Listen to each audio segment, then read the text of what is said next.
Hello everyone, Clint here. Hope everybody is doing well today. Today I want to talk about my Z Fold 3 and my S Pen, and specifically note taking. I am a huge note taker. I take notes on all kinds of things constantly, either at work or even at home. I take a lot of notes, and what's one of the reasons we like our Z Fold 3 so good is because it does come with the S Pen, and now we can write right onto our folds, which we couldn't do with the 2. I've used the Note series for a long time because I like to be able to just whip something out and take a note. That's always been good. Of course, the Fold 3 is a little bit more of a struggle because the pen isn't inside of that for something like that, but it's still really good if you get a case that like the Spigen case, or one of these cases that hold the S Pen for you. That works out pretty well. But I use this often, and one of the things I wanted to show today is a piece of software called Noteshelf. I have always been, used to have I'm a bullet journaler, so I have tons of these paper notebooks that I use, and this one you can tell has been used pretty well. And I decided, instead of using that, I wanted to try using a tablet, or do it electronically. So do my planning electronically, and I switched over to an iPad for that. And because at the time there just was not a good option for Android, and the iPad, it works phenomenal. I ain't gonna lie. This thing is a fantastic tablet, and it's a fantastic note-taking tablet too. And with the Apple Pencil, and the huge advantage that iPad had, and that's the reason why I went with iPad, is the software. I mean, there's so many different types of software that you can use for note taking, and they have the big 3, which is GoodNotes 5, Notability, which is a great program, and Noteshelf. And Noteshelf actually is probably the only that actually works with an Android tablet, so I thought I would give it a shot. So I just wanted to kind of go through a short review of Noteshelf, and one of the ways you can use your Z Fold 3 for your digital planning and or digital note taking. So let's go ahead and open Noteshelf up right here. Now you can tell this is basically the same format, or the way it looks on my iPad. I use Noteshelf on my iPad for my planner. It does have a template for planners, which is really cool. We'll go through that here in a second. The inking on it also is really good. We're going to go through some of these settings and stuff, and just do a little writing. And if you haven't figured it out to write on the Z Fold 3, it's still phenomenal technology how they did that with a crease in the middle on a phone that bends, but it does a really good job how they did that, and we'll kind of do a little bit of testing on that. But when you open it initially, you get your notebooks here. You can add a new notebook. You can create a new notebook really quick. You can do a new notebook, which then you can change your cover template. You can change it to a whole bunch of different colors. You can do transparent ways, custom, so you can import a cover or an image or something. And then they have all these cool stores where you can download a lot of these packs here, which is really cool. And so you can do that, and then you have this notebook thing here where you can open your notebooks up, change the paper however you want it to do. And here you can do just sorting, and you can do search. It does do handwriting searching. It's not as good as the iPad version of it, but it does work. So that's one of the benefits of using digital planning or digital note taking compared to my paper notebook here, is that one's hard to find stuff. I have an index constantly on that, but this one actually you can do search on electronically, so that works pretty good. So we'll just open here. Here you can hit additions, so you can add a page. You can do a page from a template, you can do a page from a photo, you can import a document, or you can scan a document. Works really, really well. Here on the photos part, you can do a camera. You can take a picture directly from the camera, open your photo library, you can record audio, you can check the audio recordings, and you can open up your media library. And then here you have a bookmark. So if you wanted to add a bookmark so you can get to it quicker later, you can do that. So that is really, really nice. And then over here you have your undo button. So if you write something, you notice how it highlights, and you can just undo, which is handy. All right, on the pins, which is probably one of the most important parts here, is you have a whole bunch of pins. Here you only have 3 pins. In the iPad version, you can get up to, I think there's 4 different pens. I use basically the same pen, so it's not a big deal. And then you can change your color however you want here, and you can even go in here and add a color, and you can tell you can pretty much add any color you want. Even if you have the code down there, you can put it in there, which is nice. And then you have a regular pen, then you have like a fountain pen, and then a sharp tip kind of marker pen, I think is what that is. Usually I just go with either one of those or that. And then here you have a little favorites button where you can just click that and it becomes a favorite for you. See, it says added, and then you come over to your favorites, and you have anything that you've made a favorite shows up here, which is nice. So if you want to switch to red real quick, you can just come down here and switch to red, and then just stay in your favorites, go back, and that also saves the size. So you can tell you have the size that we were using here, and then you can go all the way up to this gigantic size if you're doing a header. But your favorites will save the size. So if you change the size and you want to go right back to what you were doing, that's pretty nice. That's what the favorites are good for. Also, if you notice down here, you have a show favorites toolbar. So if you click that, now you have your little toolbar up here with your favorites in it, which is pretty nice to have if you just want to quickly get to your favorites, and then you can just close that anytime you want to. Not a problem. Same thing with highlighters. So it has a nice highlighter. It has like a thinner and then a fatter highlighter. Again, a bunch of colors, same kind of concept here. Same kind of concept here is how thick you want your highlighter. And if you're wondering, it does not cover up the ink. So whatever you're highlighting shows through nice and bright just as much as it was. Some software will actually dim it, like because you're writing over it. This one does not, which is much better if you ask me. And then so then you can add again to your favorites. If you have certain favorites ones, you can just add it to your favorite bar. Works out really good. You have the next one here is your eraser tool. Same kind of thing. You can have oops, just cleared a page. Sorry, I didn't mean to do that. You can have clear page. Let's get something on here so we can do a demonstration. You can clear the whole page here if you want to. You can hide that if you want to. Auto select previous tool, and then you have erase entire stroke or erase highlighter only. So you have those kind of options there. And what kind of eraser this is if you erase the entire stroke, it's going to erase the entire stroke. So if you wanted to just erase a piece of that, you want to shut that off, and then you can now just erase a little bit at a time. Usually I just leave that on because I like it to just go away whatever I was writing. So that works really good.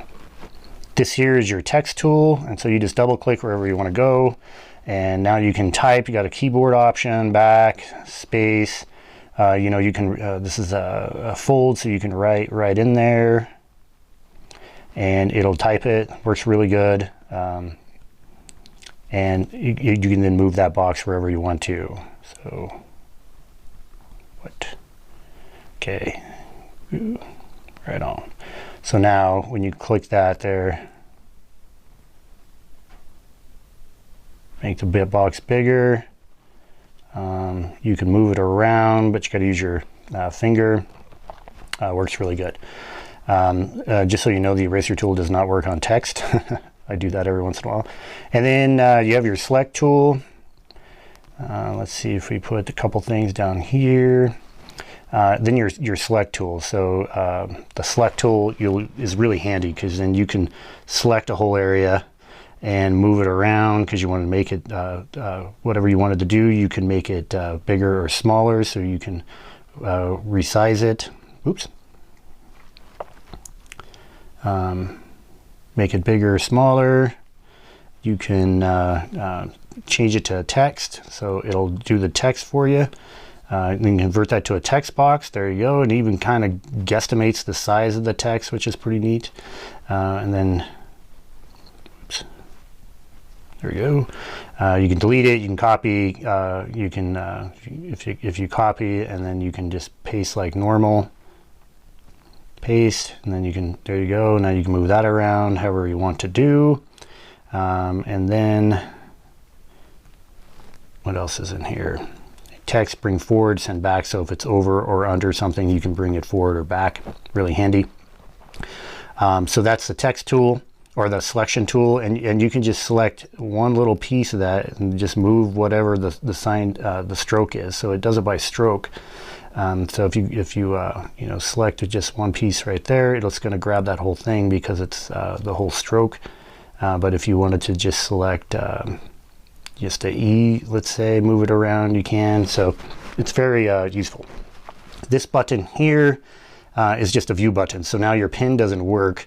So if you want to use your, if your pen's driving you crazy, or it's doing stuff you don't want it to, or if you just want to use the pen to actually do the scrolling and stuff, then you got to hit that button up here. And on this particular one, this is a, what do you call this? Linked PDF. So you can come through here and click a bunch of stuff and all these links. And so you kind of need that turned off. What's going on here? Oh, that's why. You can't just turn it off. You just go to ink for those links to work. Otherwise, you just write. All these are links right here. And so if you want to hit the links, you got to shut that off and do that for the links. So that works pretty good if you want to use that. If you're using something like this, which is a linked PDF planner, works really good. And just so you know, this came within Noteshelf. It's a free template you can download, and you can create start dates from November to, like if you noticed here, this one's November to October 2021, 2022. You can do that with anything, and they're all linked, so you get a month, and as you can tell, you can save that here. Works really good. And then you can go to the day, and then when you're in the day, you can actually hit the day there, and you have a month view now, or a week view. So if you do some week planning, you can use that for that too. And then from here, you can just go back to your page, and there's your page right there. Oops. There you go. There's the page. Here is your tool. So if you turn this tool on, this was your shape tool. So if you want a perfect shape, as you can see, it makes it a circle. If you draw a square, it makes it a square. If you draw something long like that, it'll kind of like tighten it up for you. It's good for like lines too. So if you're doing a line like that, oops, not an arrow, but you see what I'm saying? A line like that, it works really good. And so that's what that does, but it's hard to remember. So if you're writing and it comes out all weird like that, remember you have your shape tool on, because I guarantee you I do that at least once a week where I forget my tool is on. Here you have the share menu, so you can share this out, the current page, all the page, or you can select certain pages, and you can do it as a PNG or a PDF, and then it's your normal share menu, what you're used to in Android. Here is the page. So you can kind of scroll through your pages here. This is also where you can see your bookmarks. So if you have anything bookmarked, we have no pages bookmarked. Let's go ahead and bookmark this one. And let's see here, we're gonna make it a red bookmark. Gives you a name. I do like to have a name so it's easier to see. So you can do a test there, and we're gonna call that test. And call it good. So now when we come over here, now we got that bookmarked right there, which is great. And you have the thumbnails, and then you have a list view, so you can go in a list. And that's why if you name it, it's easier. It's easier for me if I bookmark something to name it, because that thumbnail is going to be kind of hard to see. Let's see if we got stuff written on here.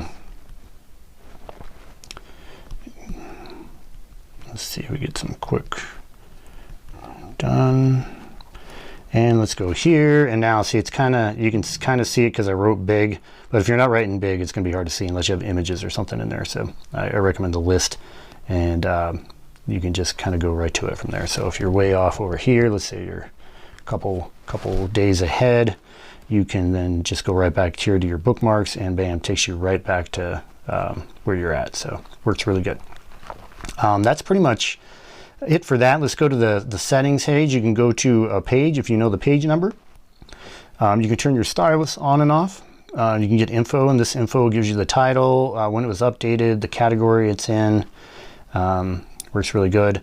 And then change the page template. So right now I'm under the digital diary template, so I don't want to change this, but you can change the template for the entire notebook like that.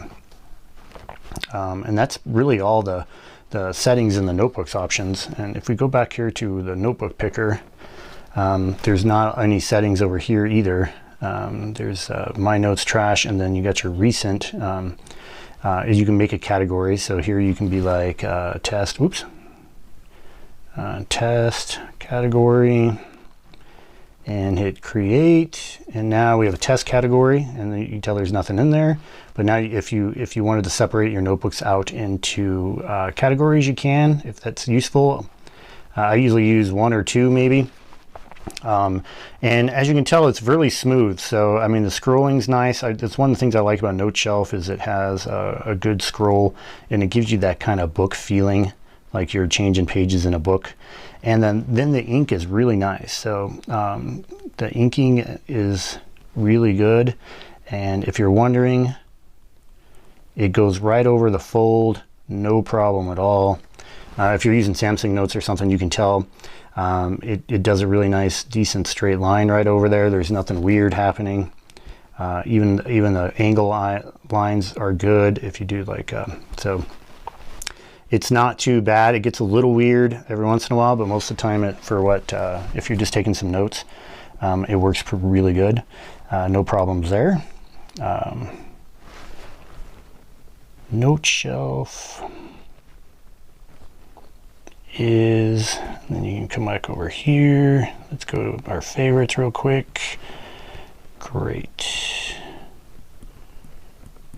And let's see, let's now drop real quick picture in here.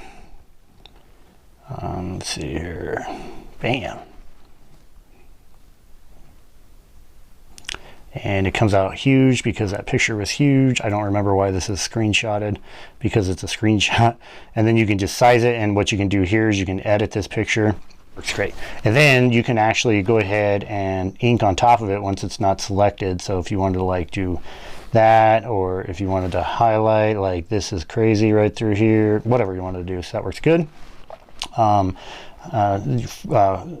And then of course record audio, and that's pretty much. Let's see, let's go ahead and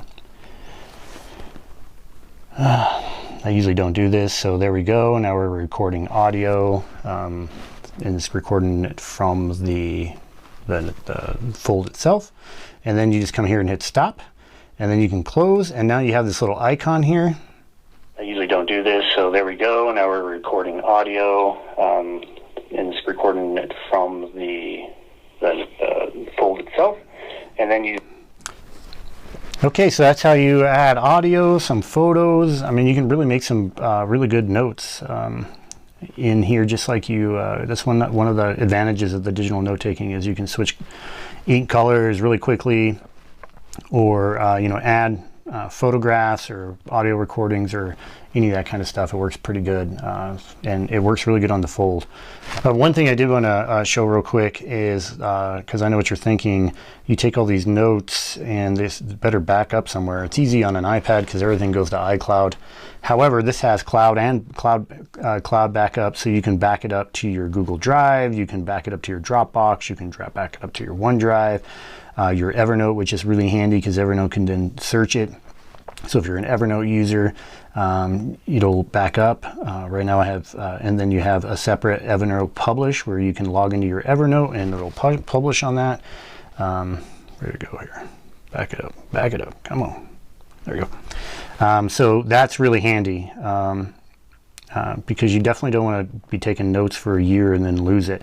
But I always just back it up here. These in the Google Drive here is usually what I'm using right now.